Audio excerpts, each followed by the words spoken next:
दोस्तों नमस्कार। 4 PM news network पर आप सभी का बहुत बहुत स्वागत है। मैं हूं आपका दोस्त मयूर जानी। दोस्तों आज शाम के 6 बजे का जो लाइव होता है उसको लेकर आपके समक्ष प्रस्तुत हो रहे हैं। और जिस मुद्दे पर बात करनी है वो मुद्दा बड़ा इंटरेस्टिंग है, रोचक है। मुद्दा ये है कि जबकि अब तीसरी बार भी प्रधानमंत्री के पद पर नरेंद्र मोदी साहब विराजमान हुए हैं, लेकिन इस बार जो है वो स्थितियां थोड़ी अलग है। इससे 2 बार जब वो प्रधानमंत्री बने तब भारतीय जनता पार्टी की खुद की जो सीटें थी वो बहुमत से ऊपर थी, 272 से ज्यादा थी। इस बार वो नहीं है। और 10 साल का उनका जो शासन रहा है वो हमने और आपने सबने मिलकर देखा है। बहुत सारे लोगों ने इसको सहा भी है, झेला भी है। और ऐसी ऐसी घटनाएं हुई हैं, ऐसे बयान हुए हैं, इस तरह की प्रवृत्तियां हुई है जिससे देश को और देश की जनता को फायदा बहुत कम, नुकसान बहुत ज्यादा हुआ है। लेकिन ये सब होते हुए भी कल तक जो मातृ संस्था है भारतीय जनता पार्टी की, जिसको राष्ट्रीय स्वयंसेवक संघ कहते हैं, वो बिल्कुल चुप थी, कुछ भी नहीं बोल रही थी। अचानक से पता नहीं क्यों भारतीय जनता पार्टी की नीति रीति कार्यप्रणाली और पिछले 10 साल के व्यवहार और चुनाव के दौरान जो हुआ उसको लेकर, और मणिपुर में जो हो रहा है 1 साल से उसको लेकर, अचानक से इनके दिल में जो है कहीं एक आवाज उठी कि ये तो बहुत गलत हो रहा है। और भागवत साहब जो है, मोहन भागवत साहब, उन्होंने कुछ एक भाषण दिया। उस भाषण में बहुत सारे इस तरह के मुद्दों को कवर करने की कोशिश की। और एक तरह से ये कहा जाए कि उसके बहुत सारे एंगल है। देखिए, हमने 3-4 कार्यक्रम किए हैं आज, उस पर आप सब देख सकते हैं। बहुत सारे एंगल है कि एक तो ये है कि क्या ये मोदी साहब वैसे भी बेचारे दुखी हैं, दिखा नहीं रहे दुख, लेकिन दुखी तो हैं 240 आने से। तो क्या उनके जले पे नमक छिड़का जा रहा है क्या? दूसरी बात ये भी एक एंगल है कि अभी इतने सालों के बाद मोहन भागवत साहब को ये दिखा कि ये जो कह रहे थे, ये तो जो बोले हैं वो गलत है, किया वो गलत है, वो नहीं होना चाहिए। विपक्ष जो है वो प्रतिपक्ष होता है, वो दुश्मन नहीं होता है, ये समझना चाहिए।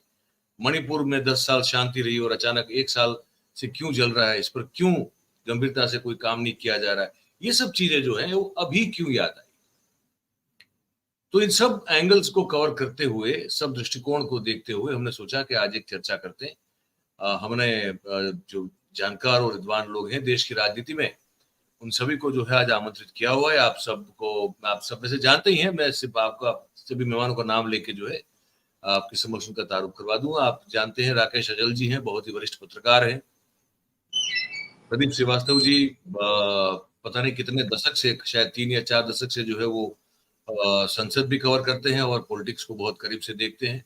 बिलाल सब्जवारी साहब हैं, वो भी बहुत ही वरिष्ठ पत्रकार हैं, संसद को कवर करते रहते हैं, पार्लियामेंट्री पॉलिटिक्स को काफी हद तक कवर करते हैं। गौतम नारी साहब हैं, वो भी बहुत ही वरिष्ठ पत्रकार हैं, आप सब उनसे भी परिचित हैं। और अशोक यादव जी, उत्तर प्रदेश की सरकार के एक समय के पूर्व मंत्री और बहुत ही बेबाक तरीके से अपनी राय रखने वाले और राजनीति को बहुत ही करीब से देखने और समझने वाले हैं। आप सभी का बहुत बहुत स्वागत करता हूं मैं इस कार्यक्रम में। अब मैंने पूर्व भूमिका जो है वो जब मैं बना रहा था, आप सब लोग जो है उसको सुन भी रहे थे। मैं शुरुआत करना चाहता हूं अशोक यादव जी आपसे। आप उत्तर प्रदेश के राजनेता हैं, आप भारतीय जनता पार्टी की सरकार में मंत्री रह चुके हैं और आप मोदी सरकार की नीति रीति और कार्यप्रणाली को और संघ के उनके रिश्ते को भी आप बखूबी जानते होंगे, ये मैं मान के ही चलता हूं। तो मोहन भागवत साहब का आप जो ये मणिपुर से लेके सत्ता में बैठी पार्टी की नीति रीति और कार्यप्रणाली को लेकर जो बयान आए हैं, आपको क्या लगता है कि ये क्यों हुआ अचानक से, अभी क्यों दिखा, क्या जरूरत पड़ी भागवत साहब? गानी भाई, सभी को, पैनलिस्टों को सबसे पहले तो मेरा नमस्कार। आज के बयान को मैं बहुत अच्छी तरीके से देख रहा हूं और बहुत पॉजिटिविटी के साथ देख रहा हूं।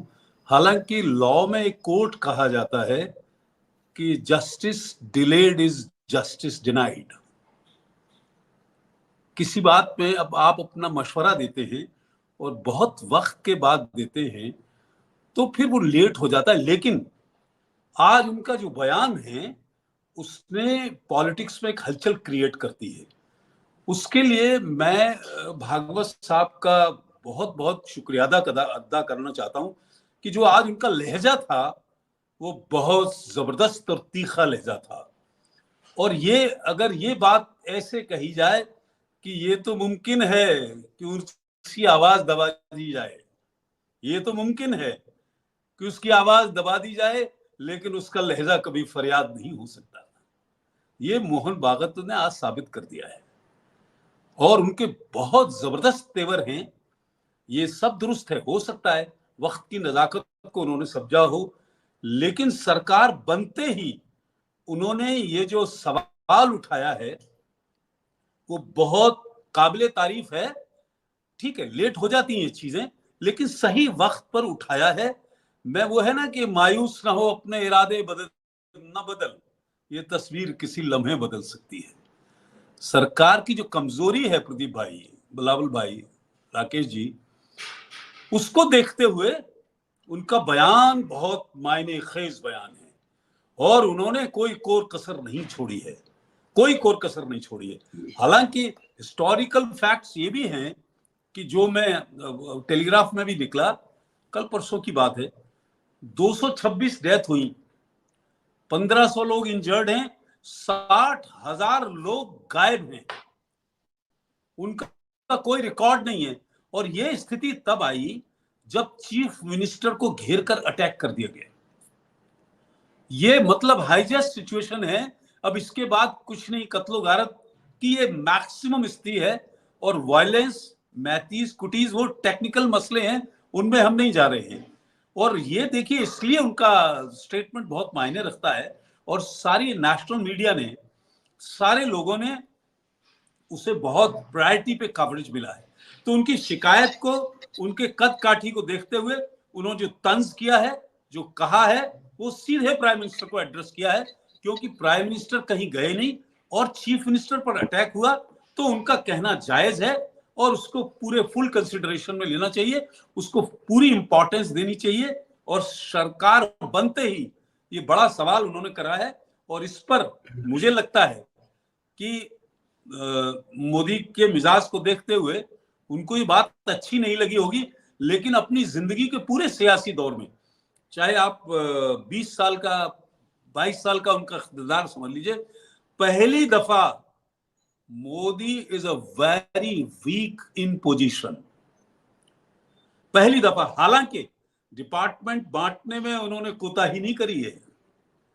डिपार्टमेंट जिस सलीके से, तरीके से बटे हैं, उससे लग नहीं रहा कि यह कोalition की गवर्नमेंट है।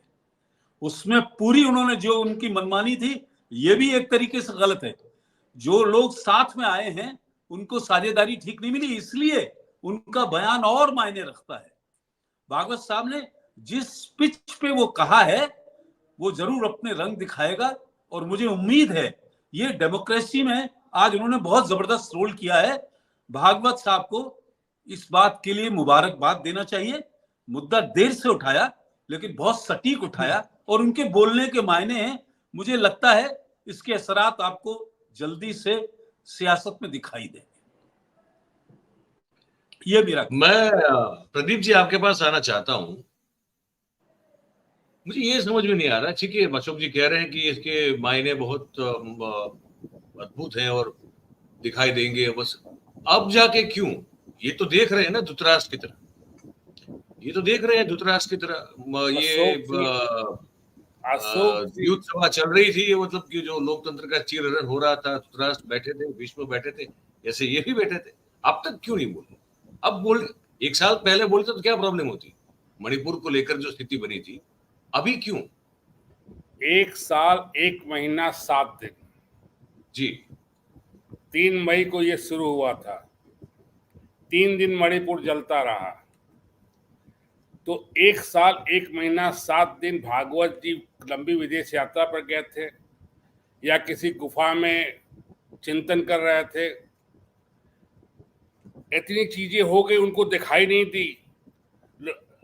कर्नाटक का चुनाव भी था, हिमाचल का चुनाव भी था, लोकसभा का चुनाव भी था, और जब लोकसभा चुनाव में मणिपुर में उनकी 5-10 साल से जो चल रही तैयारी थी, मणिपुर की जनता ने फेंक दिया, तो भागवत जी को भी होश आ रहा है और बीजेपी को भी होश आ रहा है। 2 सीटों में 1 सीट के लिए और विधानसभा चुनाव के लिए इन लोगों ने मणिपुर को हिंसा के आग में झोंक दिया, सीमावर्ती प्रदेश को, देश को खतरे में डाल दिया। इसमें संघ नहीं शामिल था।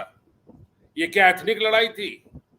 आप हमें 5 मिनट मौका दें तो मैं थोड़ा मणिपुर के बारे में और मैं जानकारी दे दूं, ताकि आपके दर्शकों को, यहाँ बैठे पैनलिस्टों को जानकारी हो। उन्होंने पूछा किसने करवाया है, भागवत जी ने पूछा ना 10 साल से ये किसने करवाया, ये भी क्वेश्चन किया। उनको मालूम नहीं है किसने कराया है। और इन्होंने कहा 10 साल बाद ये हुआ। 10 साल पहले भी मैती कुकी में झगड़ा नहीं होता था। 10 साल पहले कुकी नागा में झगड़ा होता था। दोनों हिल एरिया के थे, दोनों क्रिश्चियन थे। और हिल एरिया देखिए, मणिपुर जो है आप समझ लीजिए एक फुटबॉल स्टेडियम है। जो बीच जिसमें खेल खेला जाता है वो मैदानी भाग है जो मैती जिसमें रहते हैं, और हिल एरिया जो चारों ओर स्टेडियम बनी रहती है उसमें जनजातियां रहती हैं। कुकी हो गया, नागा हो गया, मिजो कुछ संख्या में है, ज्यादातर कुकी है, और छोटी छोटी और जनजाति है। 63% जो है मैती हैं, हिंदू हैं, शिव भक्त है, और सरकारी नौकरियों से लेके पॉलिटिकल ऊपर उनका राज है। 3/4 सीटें विधानसभा की जो है वो मैतीज रहती है। ये इस एरिया में है। जो 10% ऑफ द एरिया, मणिपुर के एरिया का 10% क्षेत्र जो है वो मैतियों का इलाका है। 90% के जो है हिल एरिया है। ये 10% 3/4 हिस्सा असेंबली में लेता है। एक ऋषांक किसिंग को छोड़ के हमेशा जो है चीफ मिनिस्टर जो है वो मैती बना। कभी मैती से कुकी के बीच कोई झगड़ा नहीं थी। कुकी और ये नागा भी जो है सरकारी नौकरी पाने लगे थे, उसके चक्कर में उसमें वो बाकी यहाँ पे रहना शुरू कर दिए थे। इम्फाल, विष्णुपुर, इन इलाकों में जो मैदानी इलाका था। इन लोगों ने 5 साल से, संघ तो बहुत पहले से नॉर्थ ईस्ट में काम कर रहा है, आपको भी मयूर जी मालूम होगा, ईसाई बेल्ट में काम कर रहा है, आपको मालूम होगा। इन लोगों ने हिंदुओं को हवा देनी शुरू की। ये एथनिक क्लैश नहीं था, ये कम्युनल क्लैश था। पहली बार कुकी और नागा एक हुए। 10 साल पहले जो लड़ाई होती थी वो कुकी नागा के बीच होती थी। पहली बार ये दोनों एक हुए, क्योंकि ये पहली बार बीजेपी सरकार वहां बनी, और 3-4 साल से इंक्रोचमेंट के नाम पे उन्होंने कम से कम 70-80 चर्चों को ढा दिया हिल एरिया में। ये बात कोई नहीं सामने लाएगा। ये बात भागवत जी नहीं बोलेंगे। ये बात नहीं बोलेंगे कि हम हिंदूकरण के लिए वहां क्या किए थे, और आज जब वहां के हिंदुओं ने, मैतियों ने धक्का मार दिया, 80,000 से इनर मणिपुर में हरा दिया, कांग्रेस दोनों सीटें ले गई, तब इनको होश आया भागवत जी को। ये आप याद कीजिए, वाजपेयी गवर्नमेंट के दौरान भी, पता नहीं अशोक जी को क्यों नहीं याद है, संघ सेफ्टी वाल्व का काम करता है, विपक्ष का काम भी करने लगता है। वाजपेयी गवर्नमेंट तो मैंने बहुत देखा, ये कोई उस समय विपक्ष कमजोर था। वो क्या नाम है, कैपिटलिज्म के तहत जो है वो सरकारी वो भी करेंगे, विनिवेशीकरण करेंगे, और स्वदेशी को लेकर संघ बोलेगा। बोले विपक्ष का भी वही काम करेंगे, और बहुत सी ऐसी चीजें हैं जो हुई जी, वो ठीक। और मुझे याद है कि जब उनकी बैठक होती, कुशाभाऊ ठाकरे वगैरह को बेइज्जत करके रेस कोर्स से हटाया गया था। उस दिन बहुत खबर छपी थी। तो ये संघ का वो है। अब आप ये बताइए, ये जो भौगोलिक एथनिक नहीं, आरक्षण को कैसे इंस्टिगेट किया गया? आरक्षण इसलिए नहीं कि नौकरी के लिए आरक्षण था। हिल एरिया मैं आपसे मैं एक रिक्वेस्ट करूंगा, वो हम अभी उसमें डिटेल में नहीं जाए, तो वो मणिपुर का जो एक्चुअल इशू है वो उस पर हम लोग अलग से बात कर सकते हैं अभी। अच्छा, तो नहीं, मैं अभी जो है ना ये भागवत के बयान और उसी पर जो हम लोग मैं इसलिए ये बोल रहा था, मैं इसलिए बोल रहा था कि भागवत जी जो कह रहे हैं उसके पीछे सच क्या है। वो सच जब तक आप मणिपुर को न जानेंगे, वो वहां कैसे हुआ, वो जो दंगे हुए क्यों हुए, और 3 दिन मणिपुर जलता रहा, उसके बाद सहा गए, संघ के लोगों को होश नहीं था। और आज ये भी जो भागवत जी ने बोला है विपक्ष और इसकी बात जो बोली है ठीक से चलना चाहिए, वो चलना चाहिए, वो इसलिए कि वो देख रहे हैं कि जनता में गुस्सा है। लोकसभा का रिजल्ट ये बता दिया कि कई पॉलिसीज को लेके जो है जनता में गुस्सा है। जनता और यूथ, स्पेशली जो उत्तर प्रदेश से रिजल्ट आया, उत्तर प्रदेश तो गढ़ है बीजेपी का भी, संघ का भी, मतलब महाराष्ट्र में से ज्यादा गढ़ है उत्तर प्रदेश। तो जो प्रतिक्रियाएं आई बनारस से, अयोध्या से, सबसे, उससे संघ को लग गया कि हिंदू नाराज है। और जो पढ़ा लिखा हिंदू है वो ये जो चल रहा है, जिस तरह की भाषा बोली गई और जिस तरह से इन्होंने ये बयान दिया, उससे जो है नाराज है। तो उसको सेफ्टी वॉल्व, वो गुस्से को सेफ्टी वॉल्व के जरिए निकालने के लिए ये भागवत जी का और संघ का प्रयास है, मेरा मानना है ये। जी जी जी, बिल्कुल बिल्कुल। मैं गौतम लहरी साहब आपके पास आ रहा हूँ। मुझे बड़ा ये अजीब लगा, आप सबको लगा होगा, कि संघ के ही राम माधव नॉर्थ ईस्ट के इंचार्ज हुआ करते थे, तो फिर चले गए उधर, उनको भेजा गया। फिर नॉर्थ ईस्ट में भी उन्होंने घपला किया था, उस पर भी बहुत सारा विवाद हुआ था। उसके बाद वो फिर जम्मू कश्मीर में गए तो सत्यपाल मलिक ने एक और खुलासा किया। तो ये सब बातें तो इनको पता बिल्कुल है। वो ऐसा तो नहीं है कि अखबार नहीं पढ़ते, टेलीविजन नहीं देखते होंगे, या तो सोशल मीडिया में क्या चल रहा है उनको पता नहीं होगा, है ना। तो अब जब ये कह रहे हैं, और बहुत सारी बातें उसमें कवर होती है, वो कह रहे हैं कि विरोध पक्ष नहीं प्रतिपक्ष मानना चाहिए, है ना। आपको उनको दुश्मन की तरह नहीं देखना चाहिए, मतलब वो और पार्टी को देख रहे हैं, भाषा पे संयम की बात कर रहे हैं। ये अचानक से जो है किसी ने इनको कान में आके खबर दी है कि भाई अभी आप जानिए कि 10 साल में ऐसा हो चुका है और चुनाव में भी ये सब गड़बड़ हुई है। ये अभी किसी ने अभी जाके बताया क्या इनको? नहीं, इनको तो बात सही है कि हकीकत शायद पहले सोच रहा था दूसरा कुछ, अभी हकीकत पता चल गया। मैं कहता हूं 2024 का जो चुनाव का वर्डिक्ट है, ऐसे भारतीय जनता पार्टी नहीं, ये आरएसएस का आइडियोलॉजी का खिलाफ भी जनता का राय है।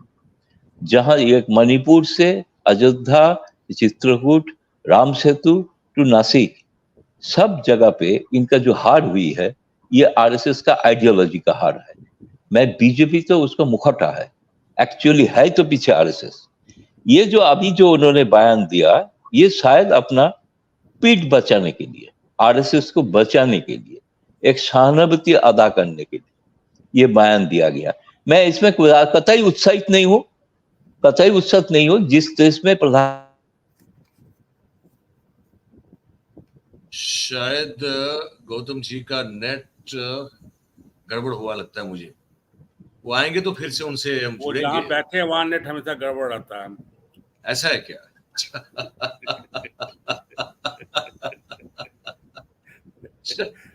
राकेश अचल जी, ये बात जो मैं पूछ रहा था, बहुत पुराने, हाँ मैं समझ रहा हूँ, वहीं बैठते हैं हम लोग।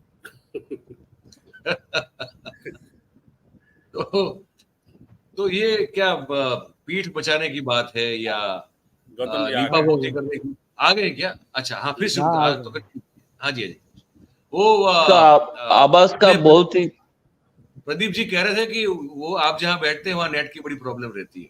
हाँ, नेट का प्रॉब्लम है। प्रदीप जी को भी इसमें अनुभव है, क्योंकि मैं प्रधानमंत्री का बहुत नजदीक बैठता हूँ। उनका आसपास ही घर है, सारी जगह पे जमाल लगा हुआ है, उसको पता है हम लोग क्या बोल रहे हैं, क्या चर्चा कर रहे हैं। ये बीच बीच में डिस्टर्बेंस होगा, जैसे डिस्टर्बेंस 10.5 साल में किया है, इसके बावजूद जनता ने राय दिया, इसके बाद भी हम बोलते रहेंगे, कोई प्रॉब्लम नहीं है। तो मैं जो कह रहा हूँ बेसिक बात, इनका जो बहुसंख्यक बात जो राजनीति, इसका पराजय भी मैं मानता हूँ। इसके कारण अभी ये जनता के सामने, जिस देश में प्रधानमंत्री जब कहते हैं कि हम अगर कब हिंदू मुसलमान करेंगे तो हम ये प्रधानमंत्री पद का लायक नहीं होंगे, और दूसरा दिन ही जाके बोलते हैं मुसलमान घुसपैठिया। तो इनका बयान एक दिन का हिसाब से एक तरह का एक होता है। मैं इसमें कतई उत्साहित नहीं हूं। कुछ लोग इसके इंटरप्रेट कर सकता है क्या मोदी जी का कुर्सी खुद से खतरा में है कि नहीं है, वो बीजेपी का अनहोनी बात, उसमें मैं नहीं जाता हूँ, वो तो देखने लायक चीज है। क्योंकि प्रधानमंत्री को खुद बनारस में पहले 3 घंटा में 5,000 वोटों से पीछे चलना पड़ा। सबसे देश में प्रधानमंत्री है जो सबसे कम वोटों से जीता है आज तक, और जो इतना मार्जिन कम हुआ, अभी तो मार्जिन लेके भी बात चल रहा है, बहुत सारे बात आ रहा है, उनका जो वोट दिया है उन्होंने खुद बयान दे रहा है कि वो हमने तो एक अलग कैसे मुद्दा है मैनेज। सर। उस पे मुझे मैं आपको बीच में थोड़ा, क्योंकि आपने बात निकाली। हम तो डे वन से कह रहे हैं, चुनाव के परिणाम से कह रहे हैं कि इसमें घपला है, और उसी दिन हमने बोल दिया था कि अराउंड 143 सीट्स में धांधली हुई है, और लगातार हम कर रहे हैं, ठीक और बाकी सब लोग भी ठीक इसमें जाग ठीक उठे हैं, खड़े हुए ठीक। हैं, अच्छी मेरा बात है। जो दूसरा बात जो कहना है ये है कि मेरे ये जो आप 4 PM चैनल से जो बात सच आप कहते थे, ये सच मोहन भागवत जी के चुनाव का नतीजा आने के बाद लग रहा है कि वो सही है। तो एक तरह से एंडोर्समेंट है कि चैनल 4 ने जो बात कहा, मोहन भागवत का अभी अनुभव हुआ, अभी उनका जागरूकता आई है, अभी वो नींद से उठे हैं। तो पूर्णिमा के बाद लगा, उन्होंने बोल रहा है कि जो घृणा का भाषण हुआ इसमें चुनाव आयोग कार्रवाई नहीं किया। क्यों नहीं? किसने घृणा का भाषण दिया? नाम क्यों ले रहा है?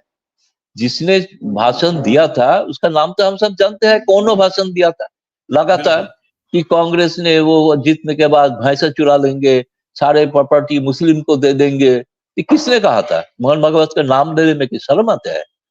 कि शर्म आ रही है कि सीधा नाम लेके क्यों नहीं बोल रहे कि किसने किया था?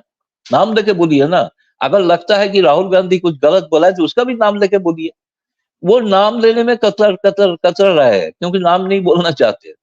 तो मैं कहता हूं ये आप पहले दिन ऐसे लगेगा, अभी थोड़ा माहौल ठंडा करने के लिए लग रहा है ताकि विरोधी दल अभी इतना एक्साइटेड है, इतना इग्नाइटेड है, इतना उज्जीवित है कि थोड़ा उनका बाकी जगह पे चलाना, जो दुकान चलाना मुश्किल ना हो जाए। इसके कारण शायद इस तरफ से बयान देके एक पैसिफाई करने का कोशिश कर रहा है। मैं कह रहा हूं कि इसमें कोई पैसिफिकेशन का जरूरत नहीं है। जो देश में जो आइडियोलॉजिकल लड़ाई है, संविधान बनाम गैर संविधान का जो लड़ाई था, वो लड़ाई जारी रखना चाहिए। इसमें आरएसएस मोहन भागवत क्या बोल रहा है नहीं बोल रहा है, इसमें मुझे ज्यादा इसमें दिलचस्प है नहीं। नहीं, आपकी बात सही है, लेकिन एक जरूरत इसलिए आन पड़ती है बात करने की, गौतम जी, कि भाई ये बने हुए हैं ना ठेकेदार, हमने किसी ने बनाया नहीं, खुद बने हुए हैं ठेकेदार हिंदू धर्म के, संस्कृति के। और अब तो राकेश जी इस भाषण में उन्होंने ये भी बोल दिया कि हमने, मतलब एक बार पहले भी बोले लेकिन इस बार थोड़ा और खुल के बोला कि दलितों के साथ, पिछड़े वर्ग के साथ जो हमने अत्याचार किए, पाप का प्रक्षालन करना बहुत जरूरी है। और आप ही लोग हैं जो तरह तरह के सेल बनाए हैं, हिंदुओं को भिन्न भिन्न जातियों में सेल बना के सेल में बंद करने वाली पार्टी है ये, है ना।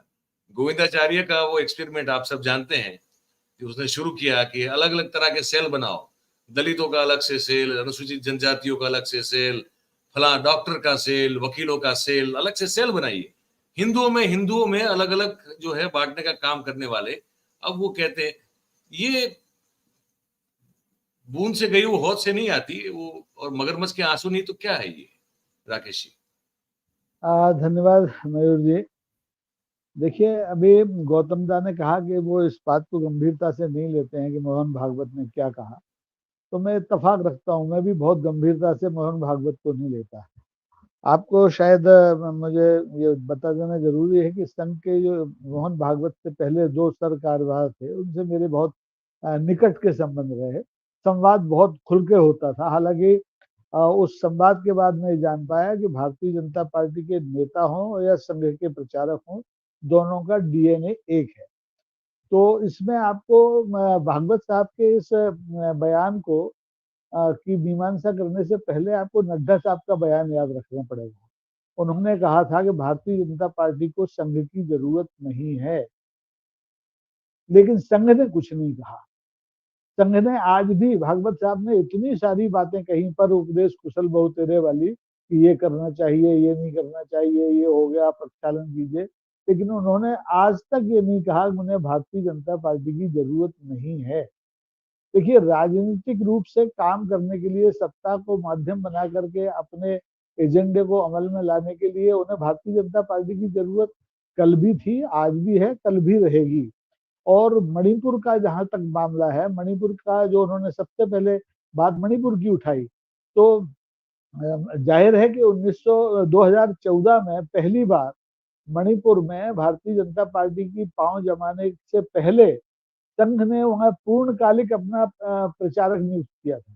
इससे पहले नहीं था, इससे पहले उठकर काम करते थे, लेकिन उन्हें मणिपुर पर कब्जा करना था राजनीतिक तौर से। इसलिए पहले जहां राजनीति करना होती है संघ को, बीजेपी के लिए जमीन बना होती है, संघ पहले काम करता है। संघ ने काम किया, और जिस तरह से संघ काम करता है दुनिया जानती है। उनको दंगे में बहुत मजा आता है। मणिपुर की दंगे की नींव में शुरू में हमारे अशोक जी ने इंगित किया ही कि ऐसा हुआ हो सकता है, लेकिन अशोक जी ने तारीफ की है भागवत साहब के बयान की। तो मैं तारीफ तो नहीं कर रहा हूँ, क्योंकि ये मुझे लग रहा है कि बिल्कुल घड़ियाली आंसू हैं। और जैसे ही अभी संसद को फेस करेगी ये मिलीजुली सरकार, उसमें सबसे पहले विपक्ष अगर किसी मामले को लेकर के हमारी बैसाखी सरकार को घेरेगी, तो उसमें मणिपुर का मुद्दा फिर से सबसे प्रबल होगा। क्योंकि जैसा कि अभी प्रदीप जी बता रहे थे कि 1 साल 7 दिन और इतने समय हो चुका है, मणिपुर आज भी जल रहा है, मुख्यमंत्री भी उसकी चपेट में है। तो स्थिति ये है कि आरएसएस का दोगलापन इस बयान से साफ जाहिर होता है। 1 साल से आरएसएस को कोई अंधत्व का रोग नहीं हुआ था, वो अंधभक्त नहीं है, वो भारतीय जनता पार्टी की माँ है। वो भारतीय जनता पार्टी को अपना कुपुत्र नहीं कह सकते, ना उन्होंने कहा है, और वो कुमाता भी नहीं हो सकते ऐसा कह करके। तो संघ ने वही किया है जो उसे करना चाहिए था।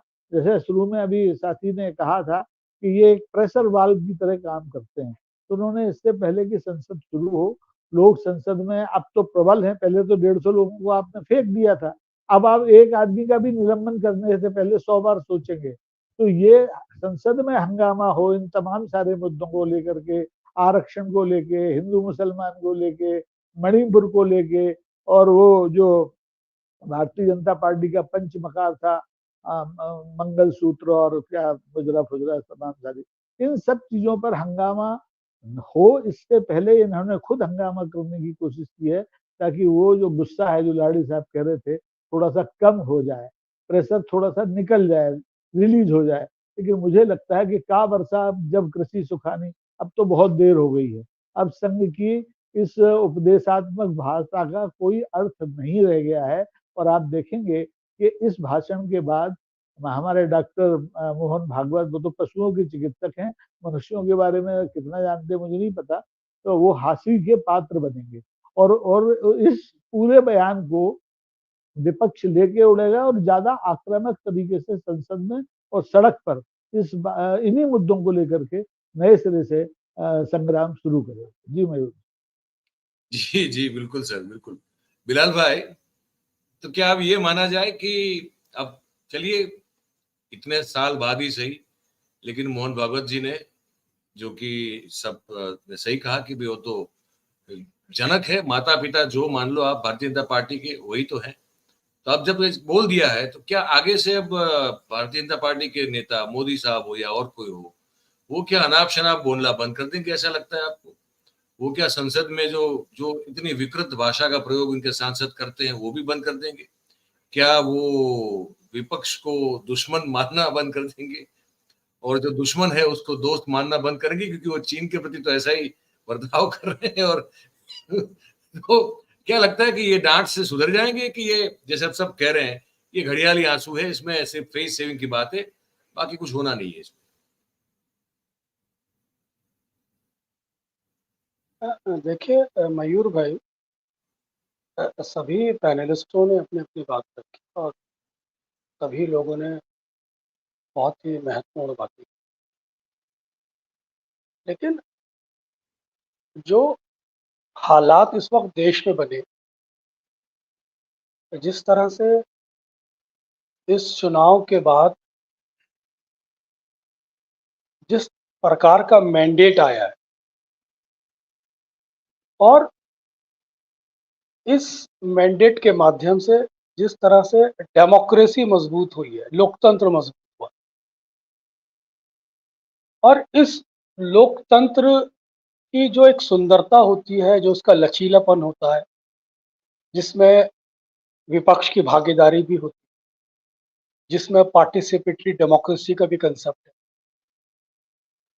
और इसमें वो मूल्य शामिल है इस मैंडेट में जो नेहरू स्कूल ऑफ थॉट जिस डेमोक्रेसी को फॉलो करता है, जिसमें विपक्ष का सम्मान होता है, आदर होता है।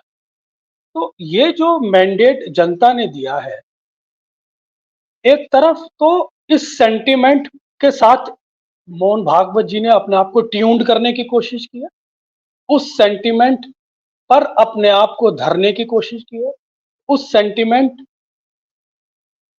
को गहराई से समझते हुए अपने पाले में उस सेंटिमेंट की चर्निंग करने की कोशिश की है। उस सेंटिमेंट कहीं इस सेंटिमेंट का जो फ्लो है या इस सेंटिमेंट का जो प्रभाव है, वो जिस तरह से भारतीय जनता पार्टी की नीति, भारतीय जनता पार्टी की रणनीति और संघ की विचारधारा के खिलाफ एक प्रतीत होता है, उस भाव को महसूस करते हुए अपने आप को इस पूरे परसेप्शन के साथ ट्यून्ड करने की कोशिश की है कि हमें इस परसेप्शन।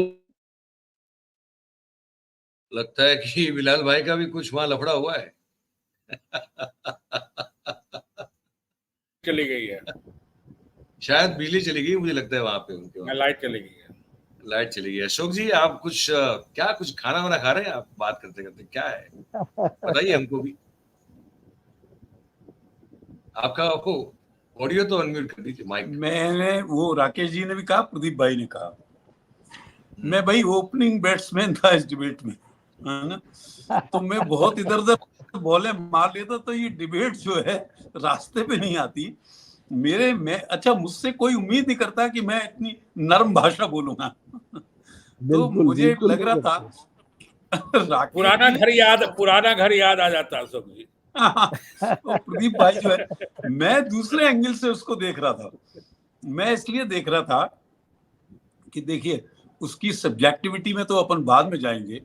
जो आप हैरत करोगे कि जो फॉर्मेशन ऑफ कैबिनेट हुआ है, मुझे ये लग रहा है, हो सकता है कि मैं इसकी राकेश जी और प्रदीप भाई इसमें कहेंगे, वो इतना इम्बैलेंस्ड कैबिनेट है कि वो चारों तरफ से तो सवाल अब आना लगे, अपने आप ही आने लगेंगे। और ये जो राकेश जी ने कहा, प्रदीप भाई ने कहा कि उनका फितरत जो है अंदर से तो सभी लोग वाकिफ हैं, कोई कहने की जरूरत नहीं है, कोई इसकी कहने की जरूरत नहीं है। लेकिन उनको उन्होंने जैसे अपना कवर बनाया है, लेकिन डिस्कशन में तो आया मुद्दा, और डिस्कशन में इसलिए आया कि वहां के चीफ मिनिस्टर पर अटैक हुआ है।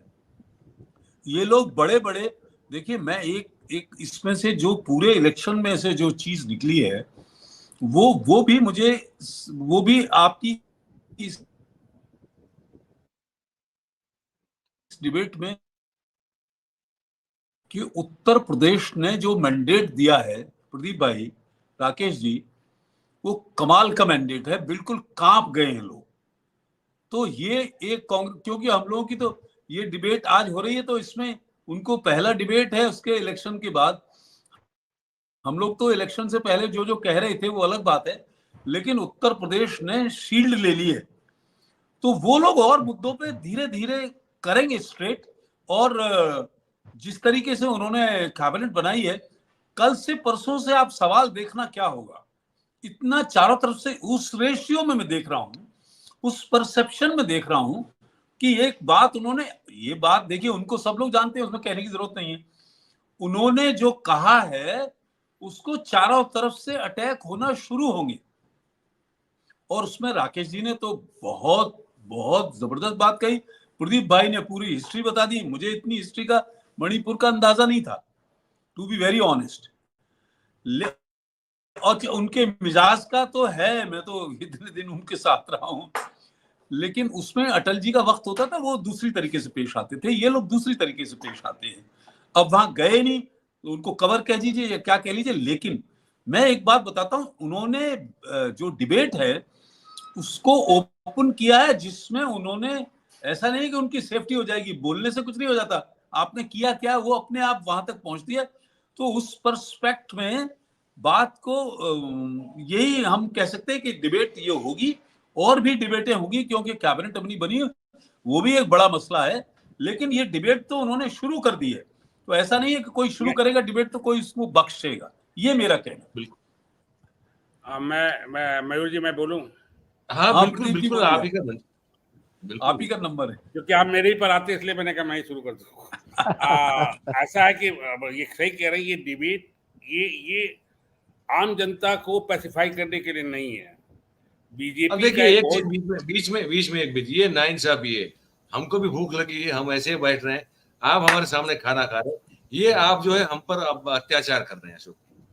नहीं, आप सही में बताइए। खाना नहीं टेम्पटेशन हम खा लोग रहा को हूँ, हो कुछ जाता फल खा रहा हूँ, फल। है। नहीं, पैनल पे जो बैठे फल रहते हैं खा रहा उनको भी हूँ, फल। टेम्पटेशन हो जाता है।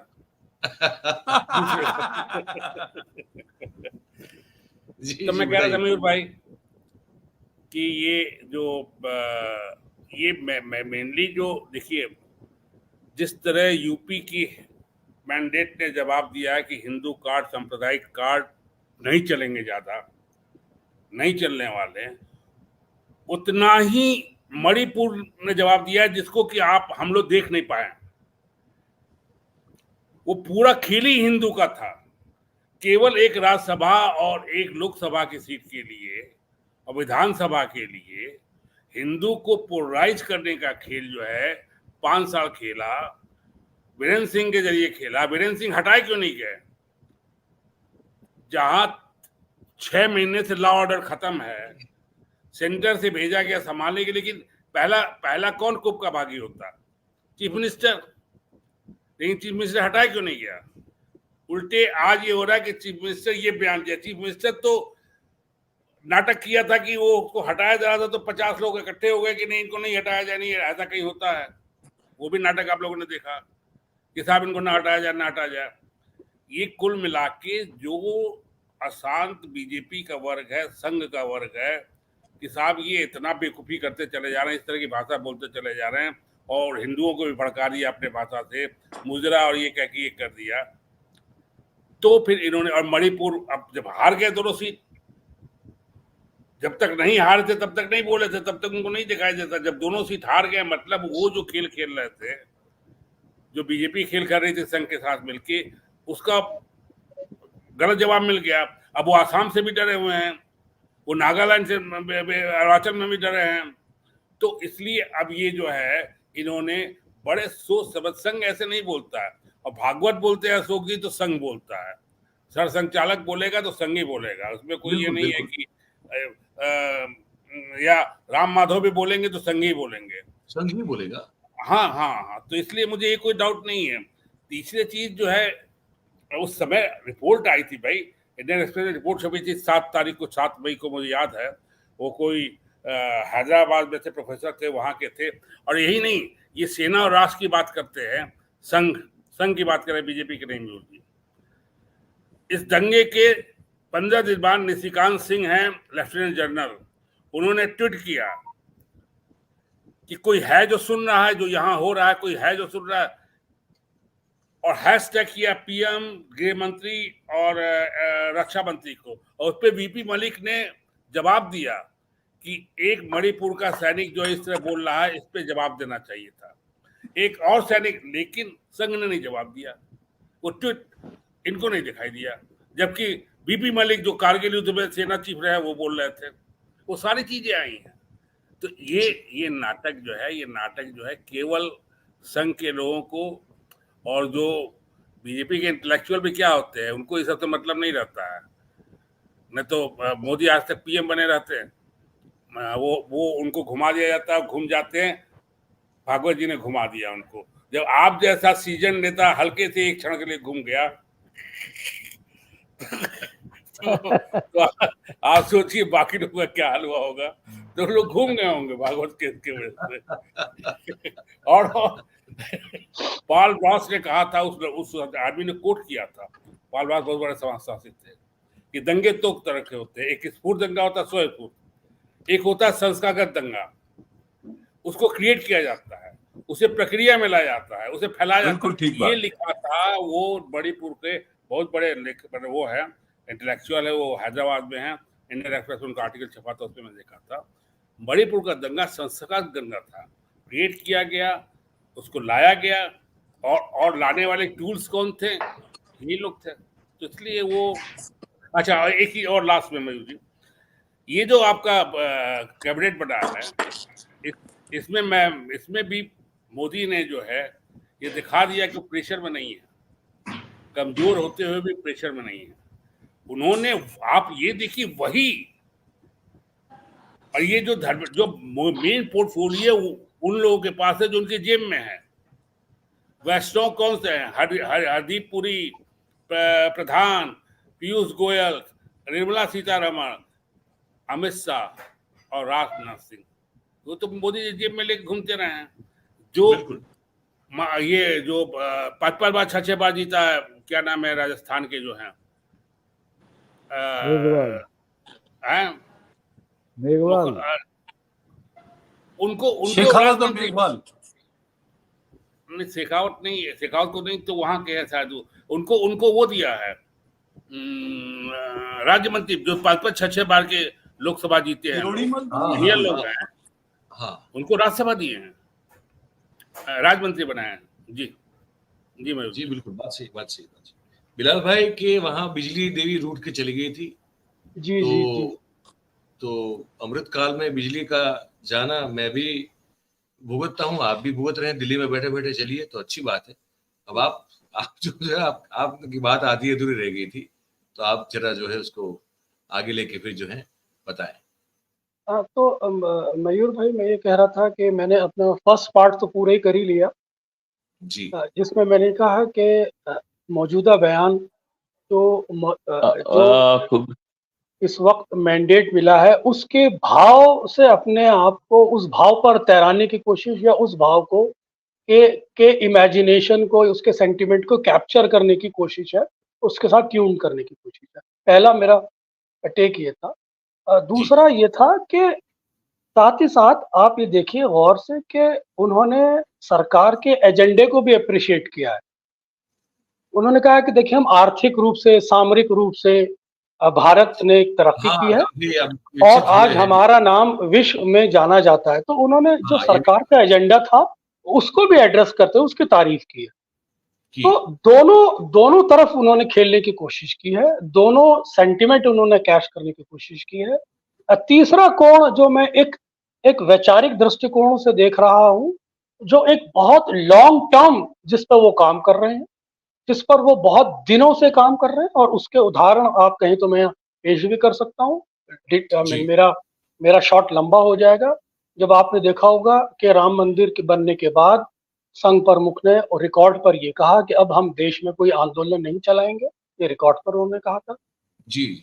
उसके बाद उन्होंने ये भी कहा था कि हमें किसी तरह के मंदिर मस्जिद के मसले में फंसने की जरूरत नहीं है। उन्होंने फिर ये भी कहा था मथुरा काशी पर कि अब इन मसलों का हल निकलना चाहिए, हमारे एजेंडे से लेकिन बाहर है। उसके बाद उन्होंने कहा था हम सब लोगों को मिलजुल के रहना चाहिए। और उसी परिप्रेक्ष्य में बहुत लंबा चला जाएगा, मैं नटशेल में कहना चाह रहा हूँ, जो भाषण में उन्होंने आज अब बहुत खूबसूरती से रेखाएं खींचने की कोशिश की हैं, जो एक वैचारिक एक संदेश देने की कोशिश की है। वो वैचारिक संदेश संघ के लिए भी है कि वो अपनी विचारधारा में एक लॉन्ग टर्म परिवर्तन की भी बात कर रहे हैं। वो बार बार ये संदेश दे रहे हैं कि जिस तरह से हम मुगलों को लेकर एक समाज विशेष के प्रति हमारा जो रुख रहा है, अब इसे भूलने की जरूरत है, इसे छोड़ो, आगे निकलो। ज्ञान विज्ञान की उन्होंने बातें की हैं, और उन्होंने ज्ञान के आविष्कार के साथ देश के अंदर परिवर्तन के साथ अपने आप को तालमेल मिलाने की बात की है, और डेमोक्रेसी के जो फंडामेंटल्स हैं कि विविधता में एकता, उस पैरामीटर पे अपने आप को लाके खड़ा किया है। उन्होंने ये महसूस किया है कि डेमोक्रेसी की जो सिफत है, उस विचारधारा के साथ अगर संघ में अपने आप में परिवर्तन नहीं आता, तो मेरा ख्याल है संघ राजनीति में भी पिछड़ जाएगा, और संघ आने वाले समय में इस देश के अंदर जो उसका अस्तित्व है वो परिवर्तन के साथ ही जिंदा रहेगा। तो तीनों डायनेमिक्स पे उन्होंने खेलने की कोशिश किया, यही मैं कहना चाह रहा हूँ।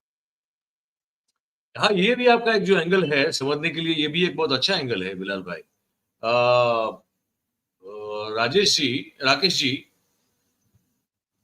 ये ऐसा भी तो हो सकता है ना कि एक, जैसे बिलाल भाई कह रहे थे, एक मैसेजिंग जो है वो टीडीपी और जेडीयू को भी होना हो, और साथ में जो वो छोटे छोटे दल हैं कि भाई आपकी जो उसमें से बहुत सारे जो है वो इनकी तरह तो नहीं है कि सेकुलर सोच रखने वाले भी हैं, टीडीपी और ये तो है ही है, जेडीयू तो हो सकता है कि एक मैसेज ये भी हो कि भाई सबको साथ लेके चलने की बात है, या तो उनकी और एक सॉफ्ट सिग्नल हो कि भैया आप निश्चित रहे, आप थोड़ा रिलैक्स होइए, ताकि अमित शाह अपना काम कर सके और आपके लोगों को तोड़ सके।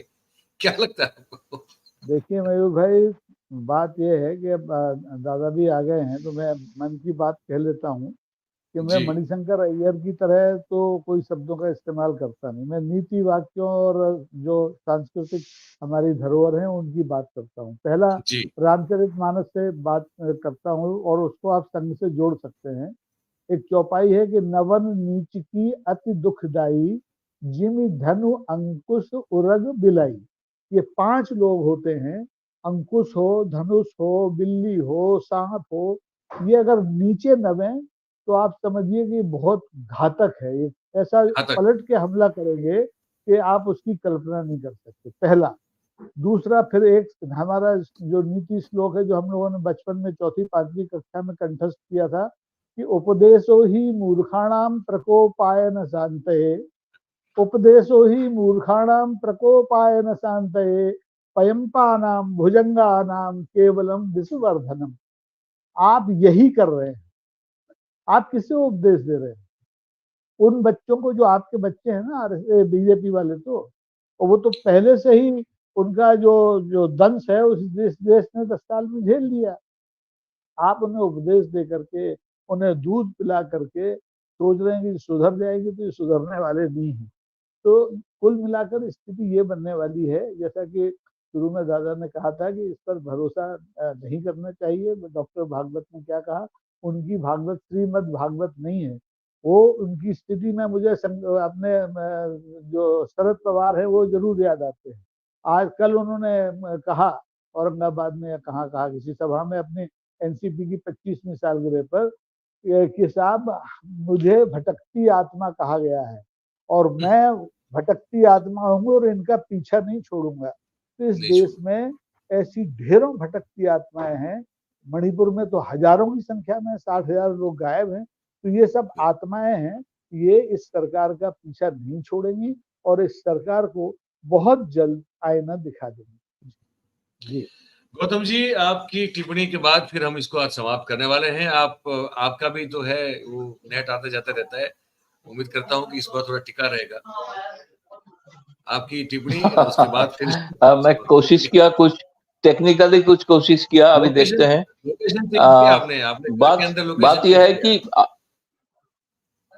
लोकेशन भी चेंज किया है और फिर भी नहीं चल रहा था। वाईफाई का प्रॉब्लम कुछ है, अभी भी प्रॉब्लम हो रहा था। तो जो भी है, तो मैं अभी जो बोल रहा था कि देखिए, ये आरएसएस हो, बीजेपी हो, ऐसे पार्टी और दल है जो सत्ता के लिए कुछ भी कर सकते हैं। सत्ता के लिए यही एक पार्टी है जो अपना आइडियोलॉजी को मॉरिटोरियम डिक्लेयर कर सकते है ना। वाजपेयी जी 6 साल जो चलाया, मॉरिटोरियम डिक्लेयर किया अपना आइडियोलॉजी। नरेंद्र मोदी ने बहुमत दिया, इसीलिए आसानी से वो राम मंदिर भी बना दिया, भी अधूरा हो जो भी हो बना तो दिया है। दूसरे है, उन्होंने कश्मीर से 370 भी हटे दिया। जो आरएसएस शुरू से, आरएसएस के जो अगला साल 100 साल पूरा होने जा रहा है, उसका 2 लक्ष्य तो पूरा हो गया है। तो इसलिए कहाँ गड़बड़ है, क्या चाहते हैं कि बाकी तीसरा जो है यूनिफॉर्म सिविल कोड लगाने के लिए सर्वसम्मति होना चाहिए, ना कि इसके ऊपर मॉनिटोरियम डिक्लेयर है। उनका जो शाखा संगठन है, उस जैसे अंग्रेजी में कहा जाता है हाइड्राइड, रावण का 10 मुख की तरह। कौन से मुख में क्या आएगा पता नहीं। एक मुख कहेगा तो दूसरा मुख उसका कॉन्ट्रडिक्ट करेगा, तीसरा मुख उसमें सहमत हो जाएगा, चौथा मुख दूसरा कुछ कहेगा। तो ये डिफिकल्ट टाइप ऑफ एक ऑर्गेनाइजेशन है। और इसमें मुझे 2 दिन पहले तो चुनाव के बाद मुसलमान मोहल्ला में तो हमला हो चुका है। उसका तो भाषण मैं उम्मीद करता था कि मोहन भागवत जी कम से कम करेंगे, ये नहीं होना चाहिए। ये जो हुआ है वो निंदनीय हुआ है। उनका मुझ से तो निंदा आया नहीं है। वो जो कह रहे हैं, मुझे लग रहा है लोगों को भड़काने के लिए कर रहा है, एक मोहग्रस्त करने के लिए कर रहा है। लेकिन इस बार इस टाइप का सिचुएशन नहीं है। मैं वो लगता हूँ को समझ गया है कि जनता इसको आइडियोलॉजी को पसंद, कुछ जगह पे कामयाब हुआ है। पूरा देश में तो निश्चित तौर पे अभी भी इसका पकड़ है, जड़ है। सच बात है, लेकिन जनता ने फिर भी इसको जवाब एक दिया है। आरएसएस सुधर जाएगा, चेंज करेगा, डायनामिक्स अलग होगा, कुछ नहीं होगा, कुछ नहीं होगा। वो उल्टा सीधा समझाने के लिए, कुछ लोगों को भड़काने के लिए, कुछ लोगों को विमोहित करने के लिए, कुछ लोगों को कंफ्यूज करने के लिए ये कह जाएंगे। लेकिन इसका जो लक्ष्य है, इस लक्ष्य में 1925 से ये अटल है, 2025 100 साल पूरा हो रहा है, इसमें भी अटल रहे। तो मैं नहीं भाबता हूँ, ये एक तरीका है किस तरह से लोगों को फिर से, अब लोगों को कुछ लोग तो बोलना शुरू करेंगे ना भाई भागवत जी तो सही कहा। भागवत जी से मुंह से मैं सुनना चाहता हूँ, चुनाव के बाद जो हमला हुआ उसका वो निंदा करते हैं, वो नहीं तो आदेश देते हैं कि नहीं। भविष्य हिंदू परिषद, बाकी जो संगठन है, वो कोई मोहल्ला में जाके हिंदू सेना जो हमला ना करे, जो बीफ के नाम पे लोगों को पिटाई कर रहा है, मांस खाने के लिए पिटाई कर रहा है, इसके ऊपर निंदा करके बयान दे, तो तब मैं मानूंगा कि आरएसएस सुधार रहा है। आरएसएस सुधारने वाला नहीं है। जैसे कहा जाता है ना, leopard cannot change his spots. वो आप जितना भी करो उसका स्पॉट चेंज नहीं होगा, क्योंकि वो आइडियोलॉजिकली कम, भले ही आइडियोलॉजी के साथ हम सहमत नहीं हो सकते हैं, लेकिन बहु लोग सहमत है। इसलिए मैं मानता हूं कि ये आइडियोलॉजी चेंज करने का, आइडियोलॉजी या टैक्टिकल रीजन में कुछ देर तक पीछे हट सकता है। वो भी तो शायद वो लेनिन का सहारा ले रहा है, 1 स्टेप फॉरवर्ड 2 स्टेप बैकवर्ड। तो अभी वो लेनिन का हिसाब से 2 स्टेप बैकवर्ड जा रहा है। तो मुझे नहीं लगता है कि कभी इससे कुछ बहुत कुछ बीजेपी का अंदर अलग कुछ हो सकता है खेल, वो मुझे अभी पता नहीं है। देखिए शिवराज सिंह चौहान 29 सीट दिया है, देश में सबसे ज्यादा वोटों का मार्जिन से जीता है। अगर लोकप्रियता का हिसाब है तो मोदी से तो शिवराज सिंह चौहान ज्यादा लोकप्रिय है। तो बीजेपी को, आरएसएस को तो बोलना चाहिए ना कौन लोकप्रिय है कौन लोकप्रिय नहीं है, तो इसके कारण वो डूबे है। ये ये भी तो बोलना चाहिए था कि पार्लियामेंट्री बोर्ड की मीटिंग में नेता तय किया जाए, नेता चुना जाए। ये सब तो कुछ हुआ नहीं है। नहीं, ये तो पहली बार हुआ देश में कि पार्लियामेंट्री पार्टी का मीटिंग में कोई नेता नहीं चुना गया। पहले 10 लोग इकट्ठा होकर एक नेता चुन लिया, उसके बाद एनडीए का मीटिंग होकर नेता चुन लिया। बीजेपी पार्लियामेंट्री पार्टी का मीटिंग नहीं हो रहा है, जो परंपरा हम 40 साल से देखा है। जिस तरह से वाजपेयी भी जैसे इलेक्ट हुआ, मोदी जी खुद इलेक्ट हुए हैं 14 और 19 में, पार्लियामेंट में बहुत ड्रामेटिक भाषण भी दिया था, है ना। पार्लियामेंट को प्रणाम करती है, जिस पार्लियामेंट एक दिन के लिए सवाल जवाब के लिए नहीं। मेरा तो डर है पहला दिन वो संविधान का नमन करके जो आया है, वो संविधान का क्या हाल होगा, वो तो देखना है बाद में। पहली बार सही तो कह रहे हैं, पहली बार पार्लियामेंट का नमन किए तो पार्लियामेंट का ये हाल हो गया। वो मैं आपको गारंटी देता हूँ। और आपने जो कहा, एक बात छोटी सी बात बोलता हूँ, यहाँ पे जो लोग बैठे हैं, हम लोग सब पार्लियामेंट 30-40 साल तक कवर किया है। हम लोगों को पार्लियामेंट से घुसने नहीं देता है, निकाला गया क्योंकि हम जा नहीं पाए। वो अगर वापस काट देते हैं मोहन भागवत तो देंगे कि वो मीडिया फ्रीडम में भी विश्वास करते हैं। 14-15 साल सेंट्रल हॉल का पास हम लोग के पास था, 14-15 साल। अरे सुनिए ना वो आप, अरे इसलिए तो कहते हैं ना कि भाई आप तो पूरी तरह वही मॉडल में जी रहे हैं जो यहाँ इम्प्लीमेंट पहले हो चुका था। हमारी हालत 2010 के बाद वो कर दी गई थी गुजरात में 2010 के बाद। वो एक इनके अभी इनके एक बड़े नेता जो है, उस समय विधायक थे, नए यंग थे वो, और उनके साथ ही हम लोग सब जो है वो पत्रकार निर्धा में थे ऊपर, और वो उनकी पीठ हमारी ओर थी, और वो टैबलेट वगैरह कुछ नया आया था, कुछ मोबाइल ऐसा कुछ था, उसमें वो पॉर्न फिल्म देख रहे थे। हमने, हमारे कुछ पत्रकारों ने वो फोटो निकाल ली उसकी, दूसरे दिन अखबारों में छपा, चैनलों में चला, तो उनके खिलाफ एक्शन लेने के बजाय हमको सबको अंदर बिठाना बंद कर दिया।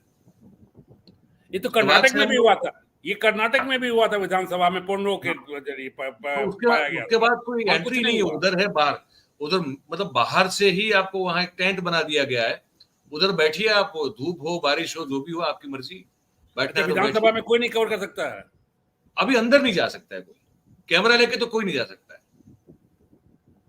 प्रेस अगर आपके पास, मतलब आपको कार्ड मिलेगा, पत्रकार दीदा में बैठने के लिए मौका मिलता है, लेकिन बहुत चंद, उसकी संख्या भी बहुत कम कर दी गई, और कैमरास तो बिल्कुल अलाउड नहीं। वो तो उनको वो बाहर टेंट बना दिए हैं, वहीं बैठना है, वहीं आपको, और भी तो कई सालों से यहाँ भी पार्लियामेंट में 14 से स्टार्ट हो गया था, कैमरे के अलग स्टैंड बन गए थे। तो वो नई बात नहीं, वो तो पुरानी बात है, वो तो यहीं से आके वहां तक पहुंची है, तो क्या करें। अशोक जी कुछ कहना चाहते थे, उसके बाद फिर शायद हम समाप्त करें।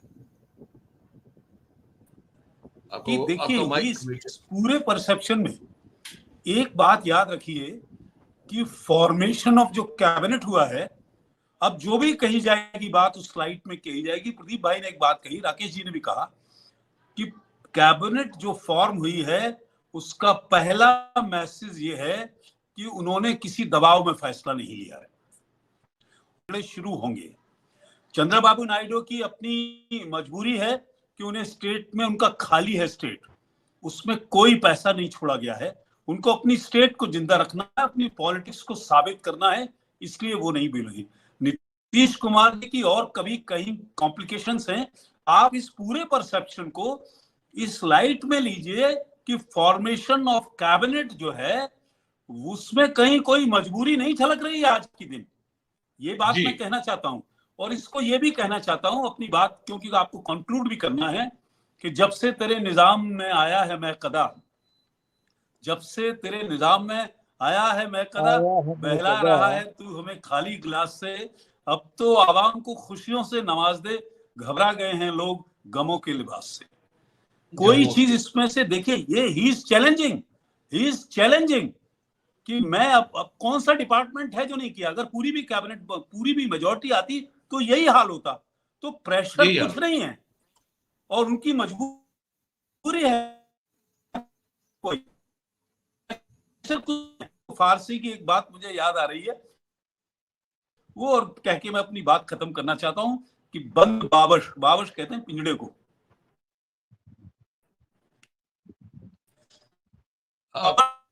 गुलशन और जख्मी बालों पर होते हैं। हिम्मत परवाज फिरों का और नए चैलेंजेस आएंगे, लेकिन आज की सिचुएशन जो फॉर्मेशन ऑफ कैबिनेट हुआ है वो बहुत बहुत चैलेंजिंग है। हम लोगों को फिर उसी प्रयास से अपनी जंग को लड़ना होगा। ये मैं आपसे एक बयान कहना चाहता हूँ। जी बिल्कुल बिल्कुल बिल्कुल। मैं राकेश जी कुछ कहना चाहते हैं? हाँ, 5 सेकंड में एक बात कहना चाह रहा हूँ कि अशोक जी ने जो बात कही कि कैबिनेट के फॉर्मेशन को लेके, ये बात बिल्कुल सही है जो उन्होंने कही, लेकिन एक बहुत महत्वपूर्ण बात है कि भारतीय जनता पार्टी 10 साल की कोशिश के बाद इस देश को हिंदू राष्ट्र तो नहीं बना पाई, लेकिन 11वें साल में प्रवेश करते हुए उन्होंने एक हिंदू केंद्रीय मंत्रिमंडल जरूर बना दिया है। इसमें 20 करोड़ की आबादी वाले मुसलमानों का एक प्रतिनिधि नहीं है। ये पहली बार इस देश में हो रहा है, और ये जानबूझकर किया क्योंकि टिकट ही नहीं दिए थे, तो जीतते कहां से वो। और उनके सहयोगी दलों ने भी लगभग यही काम किया था। जी प्रदीप जी, आपकी अंतिम टिप्पणी ले लो, फिर हम लोग समाप्त करें। हाँ, एक और देखिए, ये संघ जो है ब्राह्मणवादी संस्था, इनकी मजबूरी है कि संविधान में एक व्यक्ति एक कोट कर दिया गया है, इसलिए इन्हें दलितों को भी पकड़ना पड़ता है, ओबीसी के लिए भी भागना पड़ता है। आप याद कीजिए कि दलितों को वो ब्राह्मण व्यवस्था, वो संत और वो बड़े बड़े पीठाधीश अयोध्या से ले आया, उसमें दलित से ईटा केवल इसीलिए रखवाए थे कि 89 में चुनाव था, तो वो बेचारे मजबूर हैं। वो जनवरी 89 में भी पूरा वो पारा गया कि दलितों को आप ले जाइए, क्योंकि बहुत 20% है दलित। अब मुसलमान से उन्होंने ले लिया, लेकिन रह के आप देखेंगे मुसलमानों के प्रति भी अभी इलेक्शन के बाद बोले पीएम, उसके पहले भी एक बार इशारा किए कि हमें तो ये भी वोट देते हो देते, क्योंकि ये 20% वोट जो है इनके लिए कला बन गया है। अब इसको नहीं ले सकते हैं। बात सही है। और मयूर जी, के संघ को अपनी फेस सेविंग के लिए जो कुछ करना था वो मोहन भागवत ने कर दिया। बात सही है। और खैर एक और भी मुद्दा है, इस पर शायद हो सकता है कल कोशिश करें बात करने की, देखते हैं कल अगर कुछ और नया हो तो। प्रधानमंत्री ने अपने कर्मचारियों को भाषण दिया हुआ है और उसमें उन्होंने कह दिया है कि दुनिया जहां तक नहीं पहुंची बस वहां पहुंचना है। हमको इतना डर लग गया है कि पूछे मत कि कहां पहुंचा देंगे ये उस पर शायद कल बात करेंगे। चलिए, बहुत बहुत धन्यवाद आप सभी का हमारे साथ जुड़ने के लिए। मिलते हैं फिर। तो दोस्तों, ये बातचीत आपने सुनी। अब आपकी जो भी राय बनी हो, आपकी जो भी प्रतिक्रिया हो, प्रतिभाव हो, तो आपको आमंत्रण है, आपको निमंत्रण है, आप हमारे कमेंट बॉक्स में आइए, अपनी बात जो है लिख के हमको बताइए। बातचीत अगर अच्छी लगी हो आपको तो फिर इस वीडियो को लाइक जरूर से करें इसकी जो लिंक है वीडियो की उसको आप थोड़ा अपने आसपास के लोगों में शेयर कीजिए ताकि ज्यादा ज्यादा लोगों तक पहुंचे। और हमारा जो चैनल है उसे आप सब्सक्राइब करिए, अपने आसपास के लोगों से भी करवाइए। बहुत बहुत धन्यवाद करेंगे आप सभी का इस कार्यक्रम में हमारे साथ जुड़ने के लिए। Thank you very much. नमस्कार।